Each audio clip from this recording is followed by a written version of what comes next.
Good morning, everybody. How are we all today? So today I'm going to be talking about IBS and diet across the world. We do have some studies about it, and it's actually a bit of an eye-opener as well. When I came across the article is in the description. So when I came across the article, I was like, wow, this is actually very, very interesting. So tap on that link, give it a full read. I'm just giving you a basic rundown here today. So give us some love hearts if you're out there. Let me know, comment, like, all the usual stuff. Okay, so IBS and diet across the world. Isn't it all the same? Like, don't we all eat the same stuff? And do we have studies of any of this? And what do I need to know? Because we're in a multicultural society now. All these people are coming in from different places all across the world. They've got their different foods that they have and things that we haven't even never been exposed to.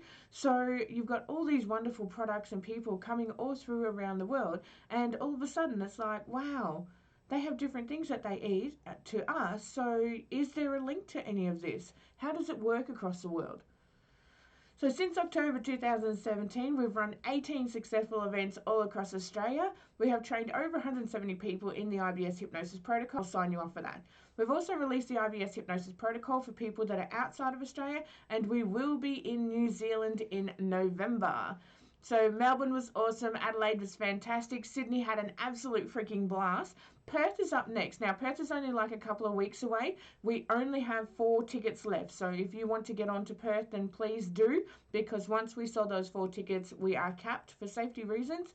Brisbane still has half of its tickets available, and New Zealand has started selling. Payment plans can start from $40, okay? So we are selling out. So, whoop. What have I done? Here we go.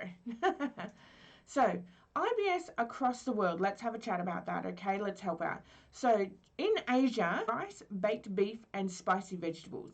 Chinese cuisine varies depending on the specific district, but it consists mainly of rice, pork, vegetables, and seafood that's fried in oils.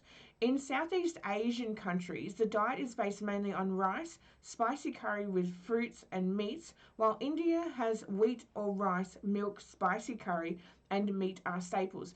Now, when it comes to the Asian countries, we are seeing that there is more and more growth in IBS symptoms. There's a lot more when it comes to bloating and things like that. They have this belief system that foods must be fried in oil and therefore then served with the rice and the vegetables and things like that. So they have this belief system, this part of their culture that is doing that. But we also know that in the Asian countries that there is a lot of symptoms of IBS, so a lot of diarrhea particularly, and also a lot of bloating and gastrointestinal pain. So when it comes to Asia, there is high ranking studies showing that there is a problem there when it comes to the foods that is being eaten. So studies from Japan have shown that IBS patients actually complete a fasting for 10 days to induce the symptoms relief. So what they do is part of their criteria is when you go in with IBS, rather than have hypnosis or anything like that, they'll actually go for a 10-day fasting period so that the symptoms will be relieved. In Israel, as in other, oh gosh, I must still be asleep. Sorry, guys. So in Israel, as in other geographical areas and cultural groups, IBS patients are often convinced that their abdominal symptoms are related to food and eating. So in Israel, there is a huge thing that they're like, yep, it's all about food and eating. It's not so much about the external sources or the stresses or anything like that. It's just, it's all about food and how you eat. So the Israeli diet is formed from a Mediterranean on bloating and flatulence. So when it comes to people with IBS, we have studies in America and Australia as well that show that things like legumes, chickpeas, and dairy products will actually induce bloating and flatulence. So there is a huge link there, but they are convinced that it's got nothing to do with that because that's what they're naturally brought up with. And rather than eating what the body requires and giving it the nutrient that it requires, they eat based on what is available around them, which, it's part of our primal needs. It's part of our reptilian brain. Like, this is working, so we'll make our bodies adapt to it rather than us adapting to our bodies. So, in addition, patients often ascribe their symptoms to spicy foods as well. So, when it comes to these cultures and stuff like that, Friday evenings and Saturdays are a Jewish Sabbath and are days in which families gather around and enjoy meals together. And they enjoy very heavy meals and a lot of overeating and stuff like that, but they still adamantly refuse to believe that, it's the large meals that may be causing this pressure in the intestinal tract. Yes, they absolutely believe that it is food related, but perhaps it's not to do with the eating habits and stuff like that. So part of their culture is to have these big, heavy meals, during the Sabbath days, and then all of a sudden they're like, oh, well, I've got this bloating and I'm always sick. Or country to Europe, Italy has a widespread use of dairy, so they use lots of mozzarella, lots of ricotta, cappuccinos, milk. They use a lot of flour-based food as well. So pasta and pizza is just the norm there. And in a country with a high prevalence of lactose and gluten intolerance, it is inevitable that this is causing the food intolerance. So over in Italy, there is a huge amount of statistics that support that that there are lots of problems when it comes to the food. And with IBS, we highly recommend people start to eliminate things like their dairy products and their pastas and their pizzas and those high flour based foods sort of thing. So in Italy, that we know that there is a lot of food tolerances, and it's coming down to the food and the culture and stuff like that as well.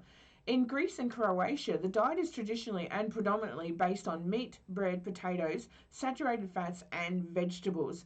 So when it comes to the Greek Orthodox populations, Russians, Romanians, Bulgarians, and Greeks, they eat, and they do know that there are no symptoms whatsoever about IBS or gut-directed issues or anything like that during that whole entire period. And it's because they're giving their body a whole. In Northern America, when it comes to Mexico, there are a lot of fatty foods, spicy and high seasoned foods, lots of legumes being used, and these are actually associated with IBS symptoms. But the thing is, in Mexico, it's very uncommon for someone to have celiac disease or something like that. So it's only like 1% of the population. However, over in South America and Argentina, it is very common. So those that have IBS in Northern America, when it comes to the Mexico area, they have a lot of fatty foods and spicy foods and beans, which are associated as triggers. Yet they don't have a lot of IBS problems or celiac or gut-related diseases. However, it is common in that country to chew gum that's sweetened with fructose and sorbitol, and that is where the association of bloating is coming in, and cramps and a little bit of diarrhea. But there's actually not a lot in the culture that is showing that these foods are going to relate to the way that they are going through these IBS problems. So it's very, very uncommon for people, particularly in Mexico, that are eating all these fatty foods and things like that, to actually have issues with their stomachs and things like that. Or maybe they're just not complaining about it. I'm not quite sure. But it is very uncommon.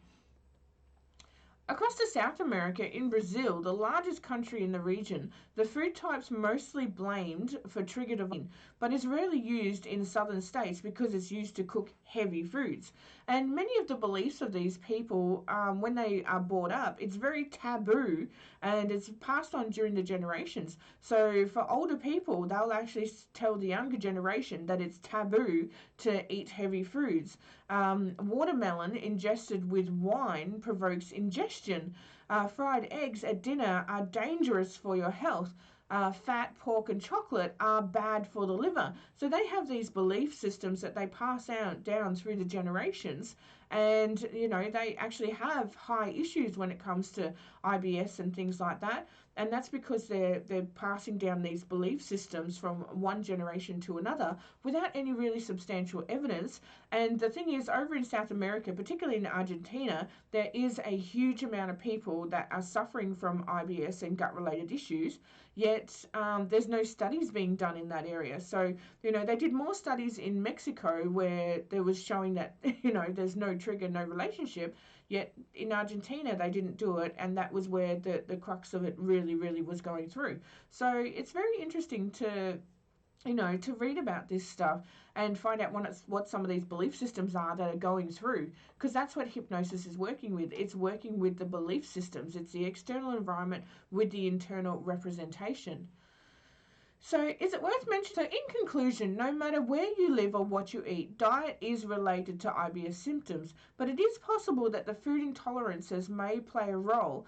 But popular beliefs make a significant contribution to the phenomenon of food avoidance in these patients. So, when it comes to people, it's their belief systems as well as the food intolerances as well. So, this is not just something where you just have hypnosis and my IBS is gone. You just do FODMAPs and my IBS is gone. You've got to do the whole kit and caboodle. You've got to do the mental, the physical, the spiritual, the whole kit and caboodle, all of the systems, okay? So get in early with a payment plan if you want to come to our live events. So we have the payment plans. The earlier you get in, the longer we can spread the payment plan out for, which makes it much, much more affordable for you. So you can grab our tickets at pallenandpalmer.com/events, or there is a link in the description.